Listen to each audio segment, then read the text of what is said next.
Welcome. My name is George Pearson and I run the How To Gurus channel here on YouTube.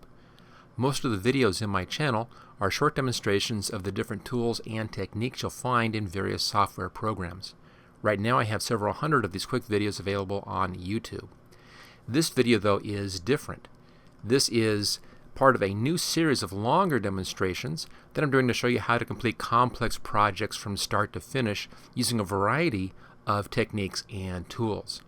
All of the images I use in these projects are in the public domain, and I've included a link to the pictures in the video description in case you want to work along using the same images.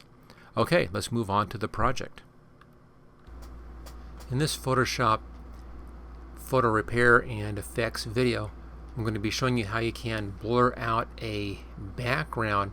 It's a really interesting kind of large light things. It's a very shallow depth of field effect they can get on a camera. It's kind of an irising effect on a camera, but it's very difficult to do inside of a program like Photoshop. Let me show you how you can do that. Now this requires Photoshop CS6 or better for the controller we're going to be using. It won't work in earlier versions because you don't have the particular control for that.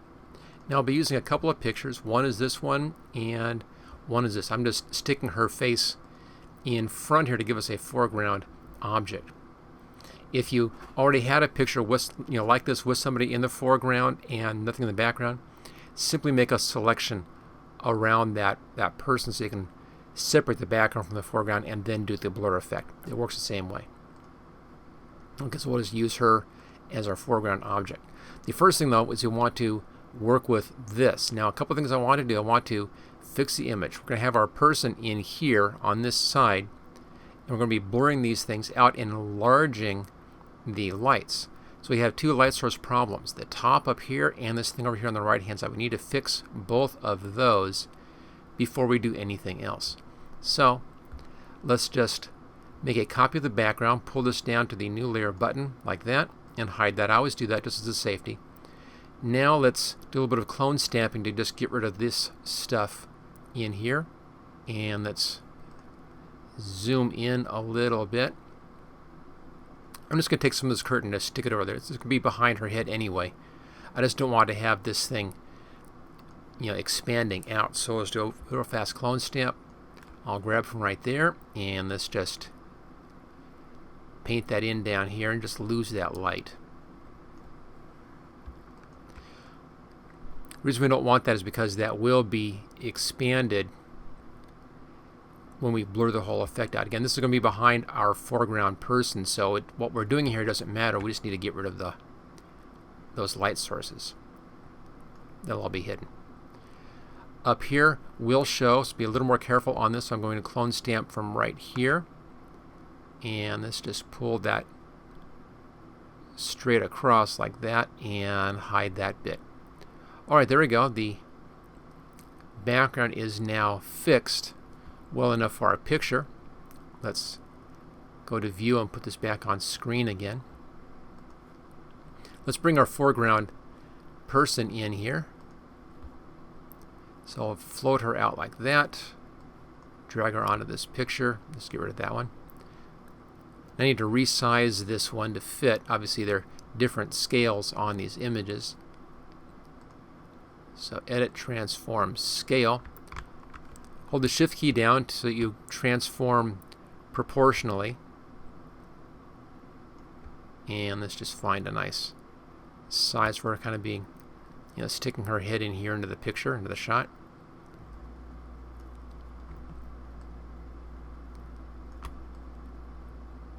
I think that's pretty good right there. Now we need to remove that background.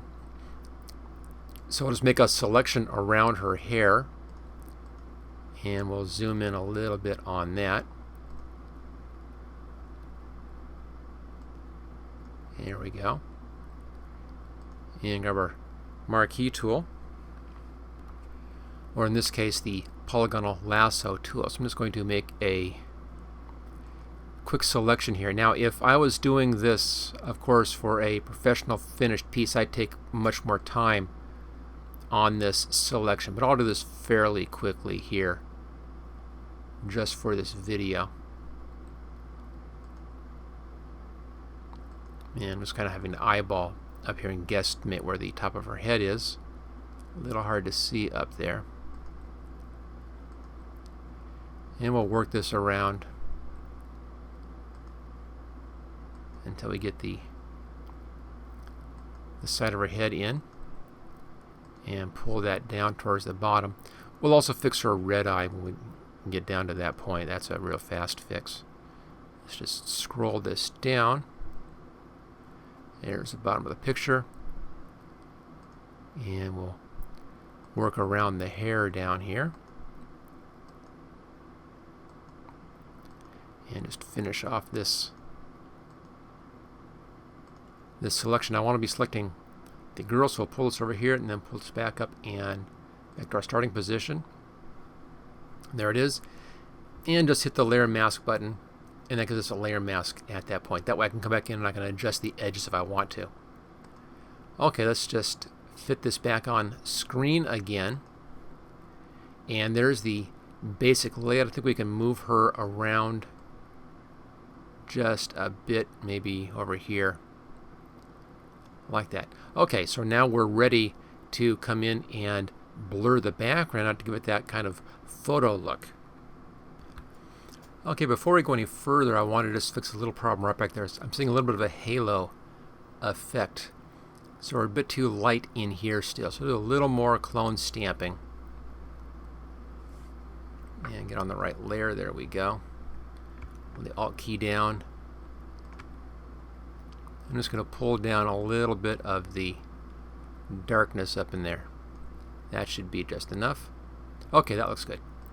So now, let's take a look at this background layer in here. And we can hide her for a moment. We're going to be using a new filter that's new in Photoshop CS6 anyway. That's blur, and that's up here is the field blur. Now, no, I'm talking about this as an iris blur effect, which it is, but to get that effect, you want to use the field blur option.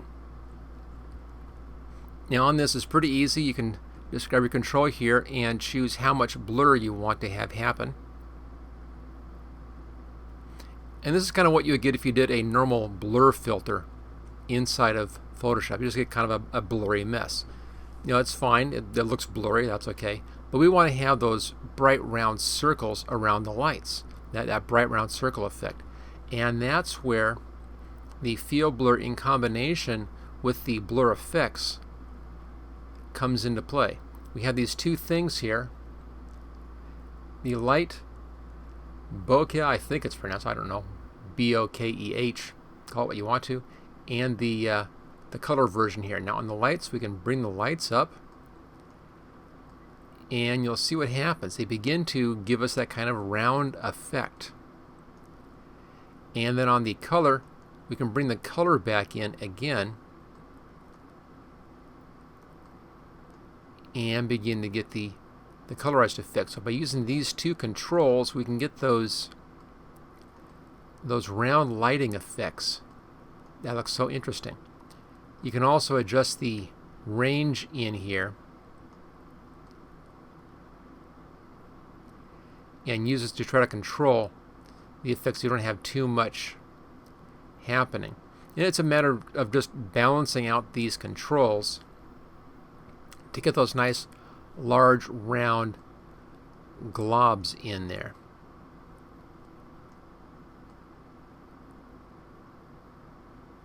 And as you can see, it is a bit of a balancing act. You have to kind of go back and forth on these things and to get just the effect that you want. Look for that nice kind of rounded lighting effect. Okay, looks pretty good. Click on OK. And there it is. There's that interesting rounded light effect. Let's bring our girl back in front, and there we go. So it's a very cool effect, and it's all done with that filter here, the blur, and it's the field blur filter, and it's done using the field blur, a bit of the field blur, and then the blur effects in here to play around with that to give the kind of round blotchy lighting effect. And the final thing here, we can try to blend her in a little bit better into the image. I think we can do that by doing a little bit of levels on her image. So adjustments and levels, and let's see if we can maybe darken her down just a bit. So she feels a little more as if she's actually inside of the picture.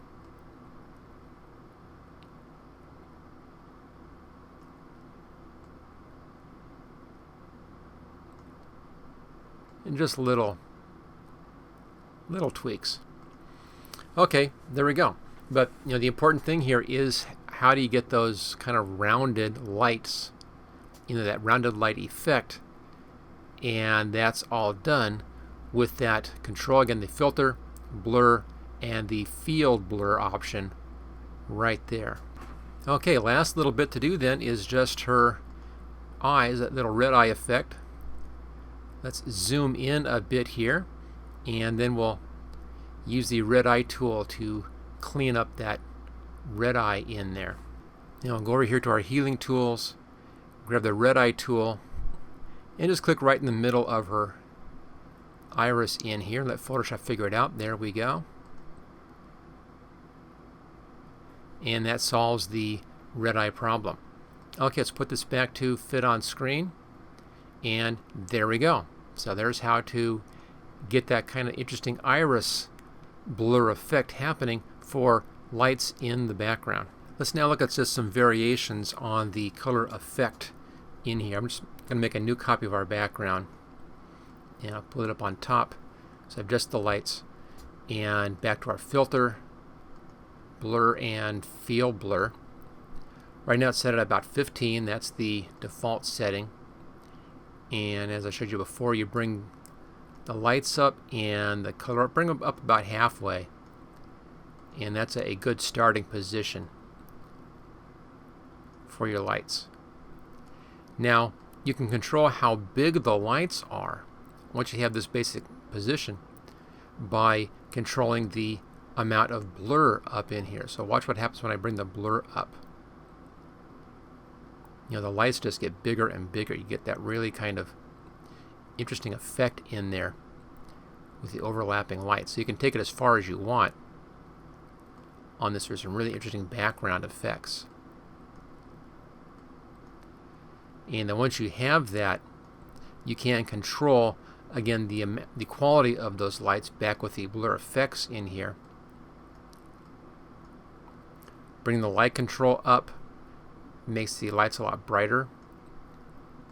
Bring the color control up, brings in more color, and then it's just a balancing act between those. And if you begin to get some fringing like that, you can adjust that fringing by bringing down your color range. And that narrows the effect a bit. And then again, back to our blur tool to adjust the amount of the blurring effect to give it just the quality that you want to have on there. Okay, there we go. That then is a look at the field blur specifically here under blur tools, and let's choose OK on that one. Get a chance to go in. And then this is something which is in Photoshop CS6 and better with that kind of a blur effect. So there's real hard blur, there's a softer blur. Depending on how avant-garde you want to go on this, how artistic you want to go on this, will depend upon how much blur effect you want to put into the picture. So there you go. Again, that's how to do those interesting background blur effects using the field blur control. Thank you for watching this special Photoshop photography project video. Don't forget to subscribe so that you will get first notice of new project videos in the future. Just click on this link right here where it says subscribe here. You can get all 12 project videos in this series along with 26 special videos demonstrating the tools and techniques that I used in these projects by clicking on this link right down here. And then thank you again for watching this training video.